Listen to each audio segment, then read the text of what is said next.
Hi, um, I decided to make this video log to help people kind of know what to expect when they're getting a rotator cuff surgery done. It's just based off of the videos I've been scouring on YouTube since I knew I was going to have a rotator cuff surgery. So I figured I'd let people know of my experience. Hopefully some of it will help. So yeah, I injured my right shoulder in June of this year, mid-June, and I've been doing physio ever since the end of June, but it didn't help. And so in November, finally they hooked me up to see a surgeon, to talk to a surgeon anyway, for a consultation. And right before that, my physiotherapist had insisted that I get an ultrasound done. And so we did that, and then I got the recommendation to go see a surgeon. And close to the end of November, I was there, and they told me that there was a full rotator cuff tear, and it basically looked like the tendon was torn off the bone. So they needed to stitch it, and it would never heal on its own. So surgery it was. They fast-tracked it actually, and I met the surgeon on November 23rd. And December 16th was my surgery, so it was pretty quick. Surgery took about an hour and a half, I'm told, and I was there in the hospital from 10 in the morning. They didn't let anybody inside, COVID times. So I was in there from 10 in the morning, and I left at about 6 o'clock. I woke up from the surgery around 4 o'clock. Sorry, the exact timeline is 10 o'clock I reached the hospital. 12 o'clock they take me in for the actual surgery, and there was about an hour of prep beforehand. And 12 to 5, actually, close to 5, I was pretty much knocked out. So I woke up with the sling on my arm. I'm gonna get up so you can see the sling. So they'd already put it on me, and I woke up. I couldn't feel my hand, obviously. I also got a nerve block, by the way, in addition to general anesthesia. So that wasn't painful at all. Getting the nerve block was completely painless, and they did it with an ultrasound. And yeah, I woke up around 5, and they called my husband to come pick me up. I was really groggy, and so it was just after 6 when I managed to leave the hospital. Gave me all kinds of instructions on this, on the sling, on what to do with the shoulder, showering, whatever. They gave me a pamphlet with printed instructions for some exercises too, to do for the 6 weeks that I have to keep the sling on 24/7, except when showering, exercising, or dressing. So yeah, that was the day of the surgery, and I did not feel any pain until the next morning at about 6:15. I did take the narcotics that they prescribed for me the night before the nerve block wore out. But I didn't actually feel any real pain. There wasn't that much sensation yet. And I think I woke up 15 minutes after the pain started. So it was really bad. But anyway, so I took the narcotics again, and it did subside, so that was good. And I was on painkillers for about 3 days, taking them when needed, and then after that it was just Tylenol for another couple of days, and then I was just completely off of the painkillers. So all in all, it wasn't a terrible experience. The first 3 days, I think, after the surgery were the most painful and the most uncomfortable and the most scary, because constantly scared of moving this arm, right? And yeah, getting used to sleeping with the sling on was quite something, but fortunately in the first few days the pain and the narcotics just kind of took care of that. Did manage to get 3-4 hours of sleep at a time, which is good. I also dozed off during the day, which I never usually do.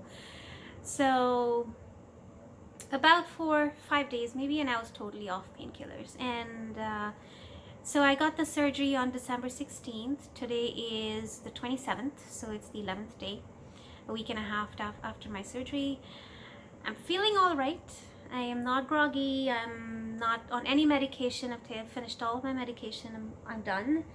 I can walk around, obviously. I can shower. I can sit up.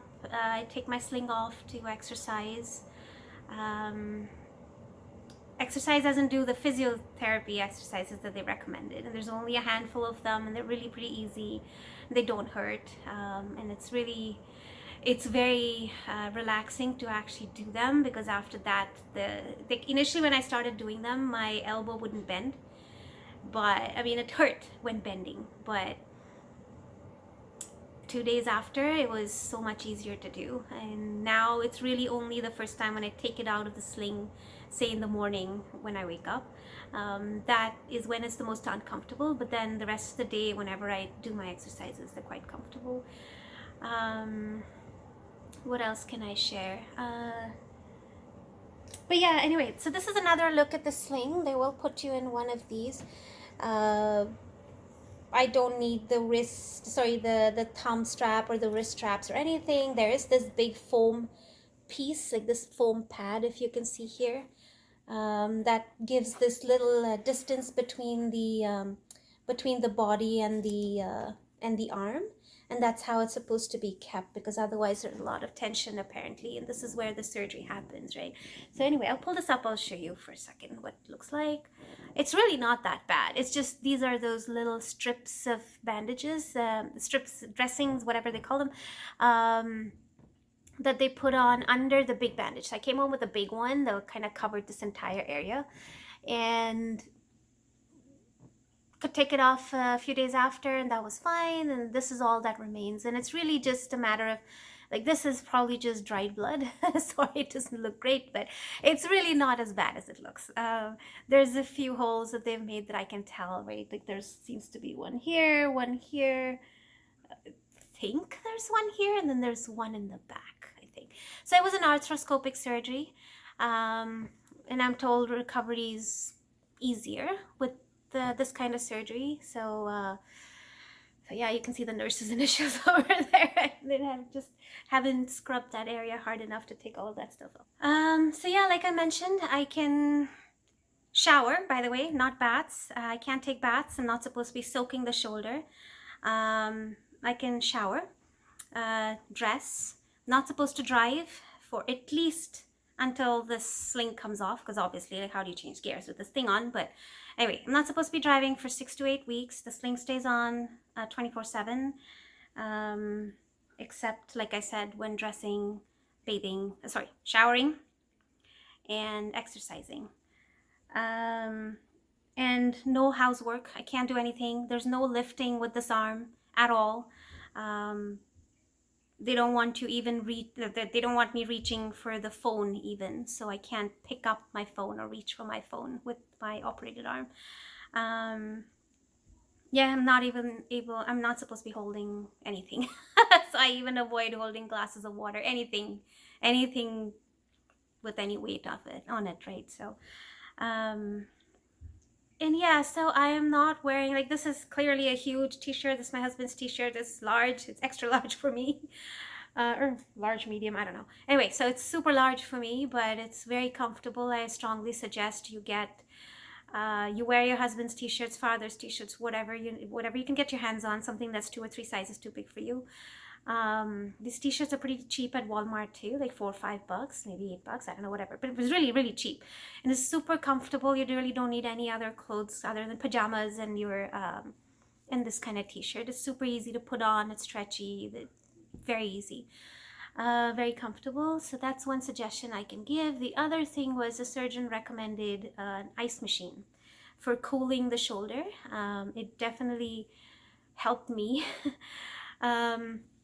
He recommended one called the Game Ready. I have it right here. I will show it to you in a second. Let me just put this down.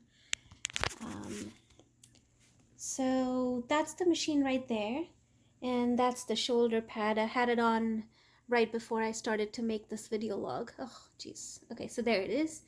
It's just a pad that folds over your shoulder, and then there's the Velcro straps that strap it into place. And it has programmable settings, so you can choose from different um, intensities. This one also does compression. This one is a higher end ice machine. You want to check with your insurance to see if they cover them, because they can get expensive. This one was $250 Canadian for a week's rental. So it is pretty expensive. And anyway, but you don't need one of these per se. The compressions are supposed to help. And yeah, I was scared. It's my very first surgery. I go, in such a sensitive spot. So anyway, whatever. I got it. It seems to have helped me. I liked it. But then a neighbor of mine also lent me her Breg Polar Cube, which also does everything pretty much that this machine does, except it just doesn't have compression. But it does work and it does feel good. And once this goes back, like I'm using these two intermittently, and once this one goes back, that's my ice machine of choice, and it works pretty well. And it's definitely comforting. It helps with the aches and pains. A lot of people that I viewed videos of said that they wore it pretty much all the time. I don't wear it all day. I use these machines maybe 4 or 5 times a day for 30 minutes each time.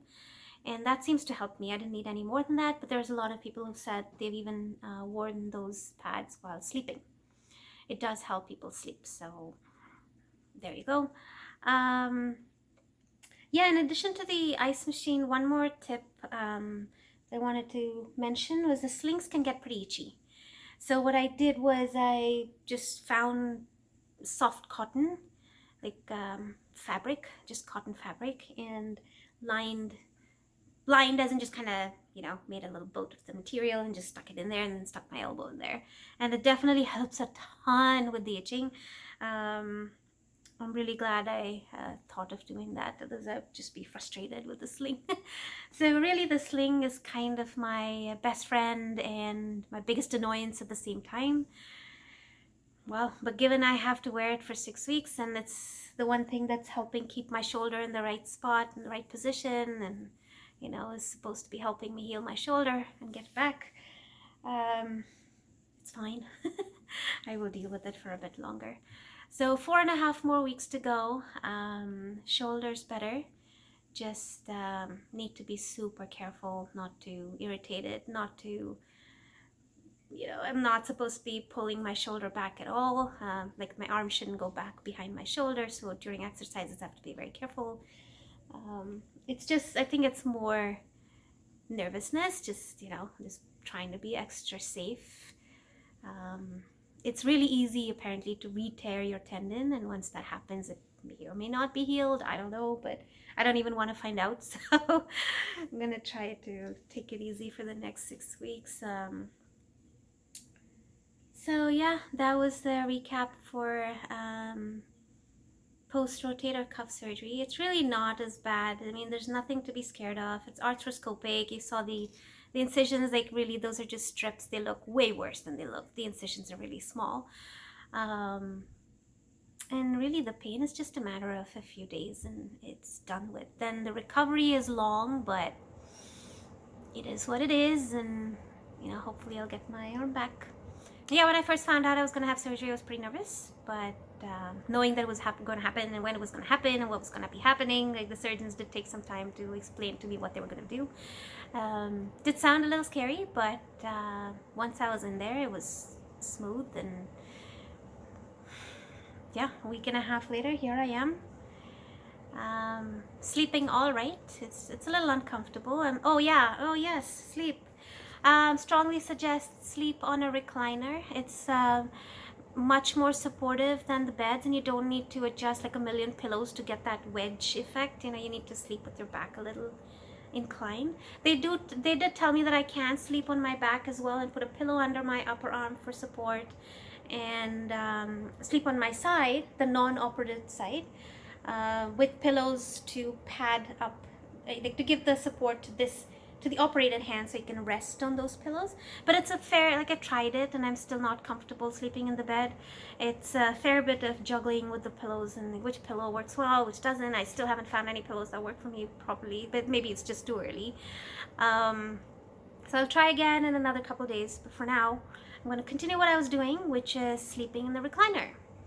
And yeah, banished to the couch for a few weeks. But it's definitely much more comfortable than trying to manage a whole bunch of pillows on a bed. So that's what I'm going to do for another few days. So I'm trying to think, what else can I tell you? I think that's pretty much it. Hopefully this will help people like me who were scouring the internet for information on what happens before and after the rotator cuff surgery, because there's a lot of information, right? And there's some people who feel a lot of pain, some people who don't. And for me, fortunately, it wasn't terrible. It was about 2-3 days maybe of pain and discomfort, and now it's just discomfort, really, and just the aches and pains of tired muscles. Like if I've been sitting all day, then the muscles get a little tired in the night, which is normal. And anytime it gets too annoying and it's close to bedtime, just take a Tylenol, and that seems to help. So yeah, that's it. Hope this helped. I will try to make another video in another few days, say a week or so, to let you guys know how I'm doing and take you through progress. So yeah, good luck. See you in the next video. Thanks for watching. Bye.